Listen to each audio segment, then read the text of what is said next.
Hi friends good evening welcome to back my channel Sandhya blogs आपण केमती अच्छे आशा कर समस्त जगन्नाथ कृपा भलरे थे खुशी थे मुझे मो परिवार सहित बहुत ही भलर अच्छी ये देखो मन को रेडी हो गला मुझे रेडी हो चलतु आज जावा आमर जो पणा यात्रा हो बुलवा तो केमती कौन सब स्टल पड़ी खाଇବା स्टल जहाँ सब आम कप प्लेट सब पड़े ये तो चलतु देखा केमती कौन कौन कौन पड़ी केते जे गहली होती एंजॉय करवा मु तो जी आपण मैंने भी चलते मो सहित चैनल को सब्सक्राइब करूँ लाइक करूँ शेयर करूँ बेल आइकन प्रेस करूँ ऑल ऑप्शन बंद करूँ ताकि मोर नुआ वीडियो पोस्ट कले आपने प्रथम नोटिफिकेशन जीव आपण मैंने मो वीडियो आराम से देखिपारे तो चाबी धरी ये समस्ते पड़े मुझे एकला अच्छी तो बहुत मात्रा सब्सक्राइब करूँ मो चैनल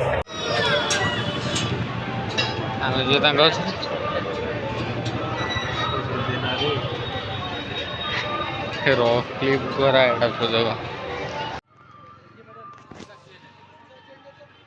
आपण मैंने तो जानी मेला रे बहुत सारा स्टॉल पड़ी था जमती कि फूड उपर है कि जहाँ सब माने भैंडेड बैग है स्टील बर्तन है ठाकुर जो पितल बासन है कप प्लेट मेला रे खास करिकिना आमर जो 5 टंकिया 10 टंकिया 20 टंकिया 30 टंकिया जो जिनस था सेगुड़ा पड़ी था बहुत सारा माने रोज जो कलरफुल रोज गुड़ा पड़ी मु भी बहुत सारा शॉपिंग करची इथरे शेयर कर पारि कि ना माने कही होनी आ छुआ माने जेमती कि अमन बहुत सारा खेलना किनी तो सांगे सांगे तो जानी आम जेहेतु हाउस वाइफ तो घर करना जिनस मु बहुत किनी आठी देखु सब जाऊ जाऊ अमन चलला माने किणवा स्टार्ट तो फास्ट बुलवा कौन शेष होनी आग किणी दियो धरिकिना बुल तो बहुत बढ़िया ये आम पणा यात्रा हुए जो मैंने तो ये रही से निश्चित जानी थे बुली थे आ जो मैंने अलग एरिया तो देखा जदि आपंकर इच्छा था नेक्स्ट ईयर आप आसते बुलिकी जातु बहुत बढ़िया हुए तो यहाँ हूँ मेन गेट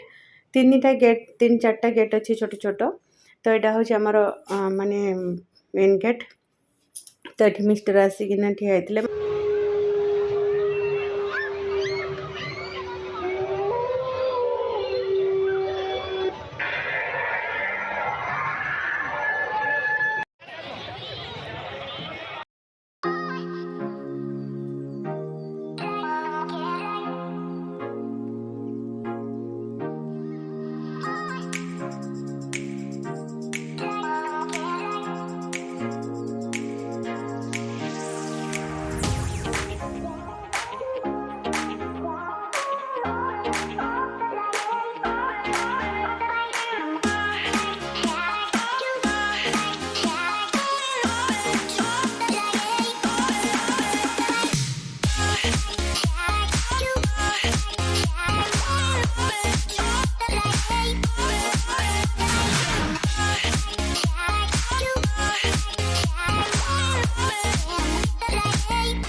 ମୋତେ ଏ ଯେଉଁ କୁଲ୍ଫିଟା ବହୁତ ଭଲ ଲାଗେ ତ ସବୁବେଳେ ପଣା ଯାତ୍ରା ହିଁ ମୁଁ ଖାଏ ଆଉ ଚୁସ୍କି ମଧ୍ୟ। ତ ଏଇଠି ମୁଁ କୁଲ୍ଫି ଟିକେ ଖାଇଲୁ। ତାପରେ ଯେ ଆମେ ଯେତିକି ଦିନ ଯାତ୍ରା ତ 7 ଦିନ ହୁଏ, କିନ୍ତୁ ଅମନ ଆଦି ଆଉ ମୁଁ 7 ଦିନରେ ଯଦି 4 ଦିନ ବି ବୁଲିବାକୁ ଯାଉ ତ ପ୍ରତ୍ୟେକ ଦିନ ଆମେ ଝୁଲା ଆଉ ବ୍ରେକ୍ ଡ୍ୟାନ୍ସରେ ହିଁ ସବୁବେଳେ ବସୁ। ତ ଏଠି ମିଷ୍ଟର କିଛି ନନ୍ଭେଜ୍ ନେଉଥିଲେ ଆଉ ଭୂତ ବଙ୍ଗଲା ମଧ୍ୟ ପଡ଼ିଥିଲା। ତ ଭୂତ ବଙ୍ଗଲା କଥା କହିଲେ ଆପଣମାନେ ହସିବେ। ସେମାନେ ତ ସତ ସତିକା ଭୂତ ନୁହେଁ ନା, ପ୍ରକୃତରେ ଚିହ୍ନା ପିଲା ଗୁଡ଼ାକ ଭୂତ ବନିଥିଲେ। ହେଲେ ବି କ'ଣ ପାଇଁ କେଜାଣି ଅମନ ଆଉ ମୁଁ ଆଦି ଗଲୁ। ତ ଅମନର ସବୁଦିନ ଜିଦି ଥିଲା ଯିବା ପାଇଁକା। ତ ମୁଁ କହିଲି ହଉ ଠିକ୍ ଅଛି ଚାଲ। ତ କ'ଣ ହେଇଛି ନା, ସେ ଭୂତମାନେ ଯେତେବେଳେ ବାହାରିଲେ ବୋଧେ କିଛି ଗୋଟେ ବାଉଣ୍ଡରୀ ଥିବ, ତାପରେ ସେମାନେ ବାହାରିବେ ଭୂତମାନେ। କିନ୍ତୁ ଆକ୍ଚୁଆଲି ଯେଉଁଠି ଆମକୁ ନେଇକି ଠିଆ କରିଥିଲେ ସେଇଠି ହିଁ ଭୂତମାନେ ତଳୁ ମାନେ ବାହାରିଲେ। ତ ଡରିକିନା ଅମନ ଆଉ ମୁଁ ମାନେ ଯେଉଁପଟେ ତାଙ୍କର ମାନେ ଆସିବା ରାସ୍ତା ନୁହଁ, ସେଇପଟେ ହିଁ ତାଙ୍କର ସେ ଯେଉଁ ଜରି ଚିରିକିନା ବାହାରିକି ପଳେଇ ଆସିଲି। ଏତେ ଡର ଲାଗୁଥିଲା ସେ ଭିତରେ। ଆଉ ଏଠି ମାଟି ହାଣ୍ଡି ଘୁଗୁନି ଗୋଟେ ପଡ଼ିଛି, ଦେଖିପାରୁଥିବେ। ବହୁତ ସାରା ମଟର ପାଣି ପଡ଼ିଥିଲା, ଯେଉଁଟାକି ପୁରୀରେ ଫେମସ୍। ତ ଏଇଥର ଆମର ଏଇ ନୟାଗଡ଼ ପଣା ଯାତ୍ରା ମଧ୍ୟ ବହୁତ ସାରା ପଡ଼ିଥିଲା। ପିଲାଙ୍କର ତ ଜାଣିଥିବେ ଡ୍ରାଗନ୍ ଆଉ ଛୋଟ ଛୋଟ ଝୁଲା ଏମିତି ବହୁତ ପ୍ରକାର ପଡ଼ିଥିଲା। ଏଠି ବର୍ତ୍ତମାନ ଆମେ ବୁଲିଲା ପରେ ଯାଇକିନା ରାମଦୋଳିରେ ବସିବାକୁ ଯାଇଥିଲୁ। ତ ଏଇଟା ରାମଦୋଳି ଉପରୁ ହିଁ ସୁଟ୍ କରିଛି, ଦେଖିପାରୁଥିବେ। ମୋତେ ବହୁତ ଭଲ ଲାଗେ ଆଉ ଦି ପୁଅଙ୍କୁ ମଧ୍ୟ ରାମ ଝୁଲାରେ ବସିବା ବି ବହୁତ ହି ଭଲ ଲାଗେ। ତ ଆମେ ମା ପିଲା ଯେତିକି ଦିନ ବି ଯାତ୍ରା ପଡ଼ିଥାଏ ତ ଆମେ ନିଶ୍ଚିନ୍ତ ରାମଦୋଳିରେ ବସୁ ଆଉ ବ୍ରେକ୍ ଡ୍ୟାନ୍ସରେ ମଧ୍ୟ। ତ ଦେଖିପାରୁଥିବେ କେତେ ଯେ ଗହଳି, ବହୁତ ଗହଳି ହେଇଥିଲେ। ପ୍ରତିବର୍ଷ ହୁଅନ୍ତି। ଆଉ ସେ ଖରା ଏତେ ଜୋରେ ଖରା ଦିନ ସାରା ହେଉଛି ନା, ତ ବହୁତ ଗରମ ବି ଲାଗୁଥିଲା। ମାନେ ବୁଲିବାକୁ ମଜା ଲାଗିଲେ ବି ବହୁତ ମାନେ ଇରିଟେଟ୍ ଲାଗୁଥିଲା, ଯେହେତୁ ଗରମ ଲାଗେ। ଆଉ ମୁହଁ ଦେହ ଝାଳରେ ପୁରା ବରିଶ। ତଥାପି ଲୋକମାନେ ବହୁତ ଗହଳି ହେଇଥିଲେ। ଆଉ ଗୋଟେ ଦିନ ମାଆଙ୍କର ପ୍ରସାଦ ବଣ୍ଟନ ବି ହୁଏ। ଅନ୍ନ, ଡାଲମା, ଖଟା, କ୍ଷୀରି ସବୁ ହୁଏ। ଏଇଟା 19 ତାରିଖ ଦିନ ହେଇଥିଲା ବୋଧେ ଅନ୍ନ ସେବନ ମାଆଙ୍କର। ତ ଏଠି ଦେଖନ୍ତୁ ଝୁଲାରେ ବସିଲା ପରେ ଆମେ ମା ପିଲା ପଳେଇଥିଲୁ ବ୍ରେକ୍ ଡ୍ୟାନ୍ସକୁ। ବହୁତ ହି ଏନ୍ଜୟ କରୁ ଏଇଟା ବ୍ରେକ୍ ଡ୍ୟାନ୍ସ ଉପରେ। ତ ବହୁତ ହି ଏନ୍ଜୟ କରୁ। ଅମନ ପିଲାବେଳୁ ହିଁ ଆମ 2 ଜଣଙ୍କ ସହିତ ବସେ ସବୁବେଳେ।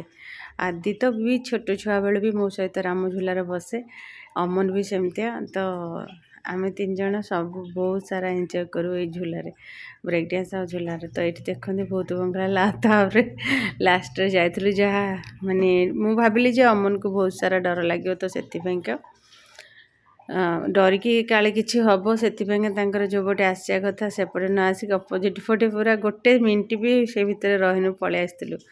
ତ ଏଠି ଦେଖନ୍ତୁ ବହୁତ ସାରା ଖାଇବା ଷ୍ଟଲ୍ ଏତେ ହେଇଛି ଯେ, ଆଉ ସେ ଉପରେ ଦେଖିପାରୁଥିବେ ଯେଉଁପଟେ କି ବାହାରିବାକୁ ବି ରାସ୍ତା ଅଛି। ଆଉ ସେ ଉପରେ ହିଁ ବହୁତ ସାରା କପ୍ ପ୍ଲେଟ୍ 30 ଟଙ୍କିଆ 20 ଟଙ୍କା ସାମାନ ଉପରେ ହିଁ ପଡ଼ିଥିଲା। ଆଉ ବହୁତ ଭଲ ଲାଗୁଥିଲା। ଏଥର ଯାତ୍ରା ବି ବହୁତ ଗହଳି ଥିଲା। ସବୁ ବର୍ଷ ଗହଳି ହୁଅନ୍ତି। ଆଉ ଯେତେ ଗରମ ହଉ ଯାହା ବି ବର୍ଷକୁ ଥରେ ତ ଲୋକମାନେ ନିଶ୍ଚିନ୍ତ ଆସନ୍ତି ପଣା ଯାତ୍ରା ଦେଖିବା ପାଇଁ।